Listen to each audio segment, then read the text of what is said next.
2022 has been a rocky ride for working professionals. According to the tech jobs tracking site layoffs.fyi, just broke reporting that the company plans to lay off around 10,000 employees. अपने 900 कर्मचारियों को Zoom video call पर एक ही झटके में नौकरी से निकाल दिया। कॉलेजेस में और यूनिवर्सिटीज में हम लोगों ने हायरिंग सीजन के बारे में तो बहुत ज्यादा सुना है, बट आज यार उससे भी ज्यादा एक सीजन चल रही है जिसका नाम है फायरिंग सीजन। लाखों लोगों की जॉब्स छूट चुकी है। इवेंचुअली इसके पीछे के 3 रीजंस है, उसमें से सबसे बड़ा है टेक्नोलॉजी, जिसके बारे में आज हम सभी चीजें जान रहे होंगे इस वीडियो में। उसी के साथ साथ यूपीआई के बारे में जान रहे होंगे, क्योंकि यार यूपीआई ने सिर्फ इंडिया में नहीं but all over the world उसने तहलका मचाया हुआ है। 11 मुल्कों की गवर्नमेंट उसके पीछे पड़ी हुई है। तो चलो यार आज इन सभी चीजों को एक्सप्लोर करते हैं इस वीडियो के अंदर। Hey conquerors, I am Shubh Dholakiya and you guys are watching Conquer World channel. यहाँ पे हम लोग रेगुलरली टेक्नोलॉजी पे और उसी के साथ साथ इंफॉर्मेटिव वीडियोस अपलोड करते हैं every Wednesday and Saturday at 9:30 PM। अगर नए हो इस चैनल पे तो जल्दी से चैनल को सब्सक्राइब कर लो। चलिए यार चलते अपने फर्स्ट टॉपिक के ऊपर, जो कि है फायरिंग। अब यार बहुत सारे लोगों की जॉब्स छूट रही है। इवेंचुअली बहुत सारे लोगों को जॉब्स में से निकाला गया है। यहाँ पे ऐसा क्यों हो रहा है? इंडिया ने भी एक सिस्टम निकाली है। आज ही एक रूल पास हुआ है, जब मैं वीडियो शूट कर रहा हूँ तो उसके पहले ही एक रूल पास हुआ, तो उसको भी हम इंक्लूड कर रहे होंगे, जहाँ पे लोगों को अब से निकालना इलीगल बन गया है। बट क्यों इतने सारे लोगों को निकाला गया है? 3 रीजंस हमारे सामने उठकर आ चुके हैं। फर्स्ट वन इज टेक्नोलॉजी, उसी के साथ साथ सेकेंड थिंग इज रिसेशन और third thing is less consumption of this products. तो यहाँ पे ये सभी चीजों से ज्यादा हम लोग टेक्नोलॉजी पे फोकस कर रहे होंगे, क्योंकि यहाँ पे ये टेक चैनल है। सभी चीजों को कवर करने की जगह पे हम लोग टेक को ज्यादा से ज्यादा कवर करेंगे। अब टेक कैसे इसमें ज्यादा बड़ा रोल प्ले कर रहा है? तो यहाँ पे यार ऑटोमेशन का जमाना आ चुका है।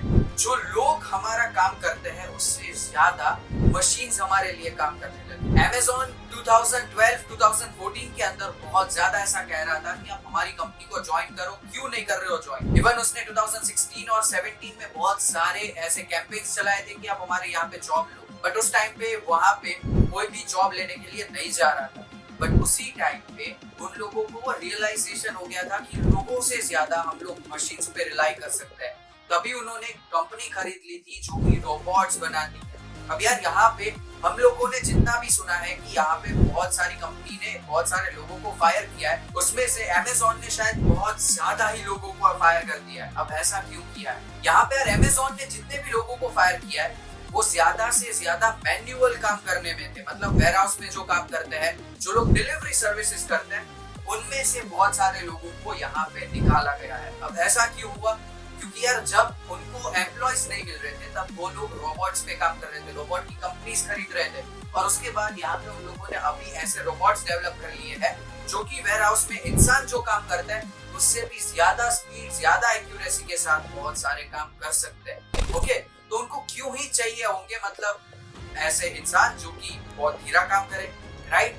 तो यहाँ पे ये एक प्रॉब्लम बहुत ज्यादा उनको फेस करनी पड़ रही है। अब बात करते हैं हम लोग रिसेशन की थोड़ी सी, क्योंकि यार यहाँ पे रिसेशन आ रहा है। रिसेशन और उसी के साथ साथ लेस कंजम्पशन, ये दोनों एक साथ टॉपिक मर्ज करते हैं अपन लोग यहाँ पे। यार यहाँ पे ये दोनों चीज एक साथ अकर हो रही है ये टेक्नोलॉजिकल प्रोडक्ट्स के अंदर, क्योंकि कोविड की सीजन थी। ऐसे जब कोविड था तो उस टाइम पे लोग ज्यादा से ज्यादा घर पे थे, तो तभी लोग यूट्यूब, इंस्टाग्राम, फेसबुक, ट्विटर, इन सभी एप्लीकेशंस को बहुत ज्यादा यूज कर रहे थे। और इस टाइम पे क्या हो चुका है कि eventually we have started to go to our work, right? हम लोग अपने काम के लिए बाहर जा रहे हैं, तो उसी वजह से लोग बहुत ज्यादा कंज्यूम नहीं कर पा रहे ये सभी सोशल मीडिया एप्लीकेशन या फिर दूसरी सभी प्रोडक्ट्स को। तो उसी वजह से पहले जब कोविड था तब उन लोगों ने बल्क हायरिंग कर ली थी, बहुत सारे लोगों को हायर कर लिया था, क्योंकि यूसेज बढ़ता जा रहा था। बट अब यूसेज कम होता जा रहा है, लोग कम उसको यूज करने लगे हैं, और उसी वजह से यहाँ पे लोगों को अब वो लोग निकाल रहे हैं। ओके, उनके एम्प्लॉइज को वो लोग निकाल रहे हैं, राइट?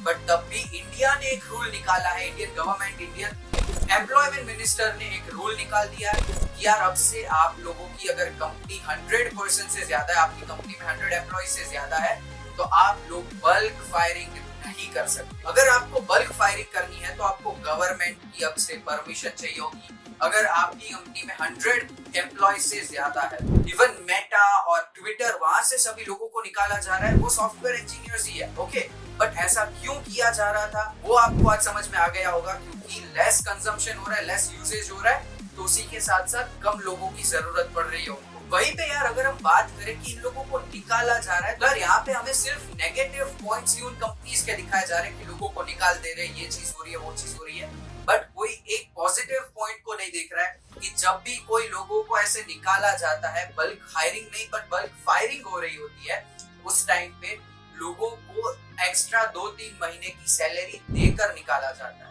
ओके, उनको जॉब्स ढूंढने में टाइम तो लगेगा ही लगेगा, राइट? तो वहां पे उन लोगों को मिनिमम 2 to 3 मंथ्स की आपको सैलरी देकर उसके बाद ही निकालते हैं। ओके, और अगर वो भी नहीं किया है, you can actually do something to sue that. Okay, तो ये एक चीज आपको पता होनी ही चाहिए। अब चलते अपने यूपीआई के टॉपिक के बारे में देखने। यार यूपीआई ने ऐसा तो क्या तहलका मचा दिया है, यूपीआई है क्या? इवेंचुअली यूपीआई की वजह से दूसरे जो सभी कार्ड्स की कंपनी है, वीजा और मास्टर कार्ड, वो सभी कंपनीज के स्टॉक की प्राइस डाउन क्यों जा रही है भाई? तो चलो यार देखते हैं यूपीआई को। सो गाइस, यहाँ पे आ गया है UPI. UPI goes for unified payments interface. अब यार यूपीआई जो है वो काम क्या करता है? वो एक्चुअल में आपका पेमेंट जो है वो इजी एंड सिक्योर बना रहा है। ओके, अब कैसे? आपको यार कहीं पे भी आपको पेमेंट करना है, 1 सेकेंड में पे कर सकते हो, राइट? ऐसा नहीं है कि आपको बैंक डिटेल्स डालनी है और उसके बाद 24 आवर्स या फिर 48 आवर्स के अंदर बैंक में ट्रांसफर होगा। नहीं, 1 रुपए की अगर आप एक चॉकलेट ले रहे हो, 1 रुपए का आप यूपीआई से पेमेंट कर सकते हो। यूपीआई के आने के बाद बहुत सारी कंपनीज, इवन बहुत सारी चॉकलेट की कंपनीज में भी लॉसेस हुए हैं। ऐसा क्यों हो रहा है? क्योंकि गाइस यहाँ पे अगर यूपीआई का यूसेज जितना बढ़ता जा रहा है, लोग उतना ही ज्यादा कोई भी मर्चेंट के पास, कोई भी शॉप में जाते हैं, तो यहाँ पे छुट्टे मांगने की जो चीज थी वो चली गई है। इवेंचुअली दैट्स व्हाई लोगों की इक्लेयर्स बहुत कम बिक रही है। दैट्स व्हाई बहुत सारी चॉकलेट की कंपनीज लॉसेस बना रही है। ओके, बट उसके बारे में बात नहीं करनी है, हमें यूपीआई के बारे में बात करनी है। एक्चुअल में यूपीआई सिस्टम जो है वो लेकर कौन आया है, यूपीआई काम कैसे करता है, वो क्यों सबसे यूनिक है। ओके, यूनिफाइड नहीं, यूनिक होना चाहिए, यूनिक पेमेंट्स इंटरफेस, ये नाम होना चाहिए इसका। क्योंकि यार अभी तक क्या था कि आप लोग आरटीजीएस या फिर एनईएफटी करके आप लोग पेमेंट्स करते थे। ओके, आपका पेमेंट जो है वो 1 वीक में या फिर 24 आवर्स के अंदर किसी को, सामने वाले को मिलता था। बट यहाँ पे प्रॉब्लम क्या आ रहा था कि आपको 1 मिनट के बाद अगर पेमेंट चाहिए या फिर आपको 24 आवर्स नहीं बट 2 आवर्स के अंदर पेमेंट चाहिए, तो वो चीज नहीं हो रही थी, राइट? तो उसी जगह पे एनपीसीआई वो लेकर आ गया हमारे लिए एक सर्विस जिसका नाम था आईएमपीएस। आईएमपीएस आने के बाद आपका पेमेंट 24 आवर्स के अंदर ही बैंक टू बैंक ट्रांसफर हो जाता था। तो ये बहुत सही चीज थी, बट इन सभी में आपको अपनी बैंक डिटेल सामने वाले को देनी पड़ती थी, राइट? कि मेरी ये बैंक डिटेल है, मेरा ये अकाउंट नंबर है, आईएफएससी कोड है, ये चीज वो चीज, और उसके बाद वो आपको पेमेंट करते थे, राइट? अब वही चीज यहाँ पे आपके लिए बहुत ज्यादा इजी हो चुकी है। अब यार पहले देखते हैं कि यूपीआई के पीछे दिमाग किसका लगा है। तो यार ये 2 जन है, उनका दिमाग सबसे पहले लगा हुआ था यूपीआई के लिए। यूपीआई एक्चुअल में इम्प्लीमेंट किया हुआ है एनपीसीआई ने। अब यार एनपीसीआई ने ही आईएमपीएस को इन्वेंट किया था और उसके बाद आईएमपीएस की ही टेक्नोलॉजी को यूज करके यूपीआई को इम्प्लीमेंट किया। एज इन यूपीआई आईएमपीएस ही है, सिर्फ आपको अपना एक बैंक अकाउंट डिटेल्स किसी को भी नहीं देना पड़ता है। एक्चुअल में यूपीआई के साथ आपको यूपीआई आईडी मिलता है, राइट? आप कभी भी यूपीआई जनरेट करते हो, अपना ऐसे अकाउंट बनाते हो, तो आपको यूपीआई आईडी मिलता है जो कि एक वर्चुअल एड्रेस होता है। वर्चुअल एड्रेस होता कैसा है? आपका नेम या फिर आपका नंबर, उसके बाद @ और बैंक का नाम, राइट? तो यही चीज आपको किसी को भी देनी होती है और उसके बाद वो डायरेक्टली पे कर सकते हैं। तो यहाँ पे काम बहुत ज्यादा इजी हो जाता है। आप लोग यूपीआई को जनरेट कैसे कर सकते हो? आप कोई भी एप्लीकेशन यूज करके या फिर अपनी बैंक एप्लीकेशन को यूज करके उसको जनरेट कर सकते हो, या फिर एप्लीकेशन दूसरी बहुत सारी है, पेटीएम है, भीम यूपीआई है, ऐसी ही इंडियन बहुत सारी अच्छी एप्लीकेशंस हैं। इवन बाहर की देखते हैं तो गूगल पे भी है। इवेंचुअली ये सभी एप्लीकेशंस को यूज करके आप अपने यूपीआई आईडी को जनरेट कर सकते हो, उसको यूज कर सकते हो। मिनिमम आप 2 मिनट के अंदर ही किसी को भी इजीली पेमेंट कर सकते हो। इवेंचुअली इससे कार्ड्स को क्यों लॉस हो रहा है? बहुत सारी कार्ड की कंपनीज नहीं, सभी कार्ड की कंपनीज को लॉस यहाँ पे फेस करना पड़ रहा है, क्योंकि कार्ड से आप पेमेंट करते हो तो 1 ही सेकंड में पेमेंट नहीं होता है, राइट? बट यहाँ पे यूपीआई से 1 ही सेकंड में पेमेंट हो जाता है। तो ज्यादा से ज्यादा लोग क्या कर रहे हैं अभी? स्कैन करो पेमेंट करो, स्कैन करो पेमेंट करो। इसी वजह से इंडिया में कार्ड्स का यूसेज बहुत ज्यादा कम हो गया। इवेंचुअली इंडिया में पॉपुलेशन सबसे ज्यादा थी, सबसे ज्यादा लोग कार्ड्स को यूज कर रहे थे, वहीं पे यूपीआई को यूज करने लगे हैं और ये सभी कार्ड्स का बहुत कम हो चुका है, मिनिमाइज हो चुका है। ओके, तो यहाँ पे इसी वजह से यूपीआई ने पूरे ही वर्ल्ड में तहलका मचाया हुआ है। बहुत सारी कंपनी देखने के लिए जा रही है कि क्या हो रहा है भाई, इंडिया में यूपीआई इतना ज्यादा क्यों चल रहा है। ओके, बहुत सारी गवर्नमेंट्स आ रही है, बहुत सारी चीजें हो रही हैं। अगर आपको इन सभी चीजों के बारे में नहीं पता है तो आप चैनल को जल्दी से सब्सक्राइब कर देना। उसी के साथ साथ गूगल पे भी बहुत सारे आप आर्टिकल्स पढ़ सकते हो यूपीआई के बारे में, आपको पता चलेगा कि कितनी गवर्नमेंट्स, कितने मुल्कों की गवर्नमेंट हमारे पीछे पड़ी हुई है यूपीआई के लिए। सो आई होप गाइस कि आज की सभी इंफॉर्मेशन आपके काम आई होगी। ये पूरा ही इंफॉर्मेटिव प्लस टेक्नोलॉजी का वीडियो था, तो आई गेस कि मजा आया होगा आपको।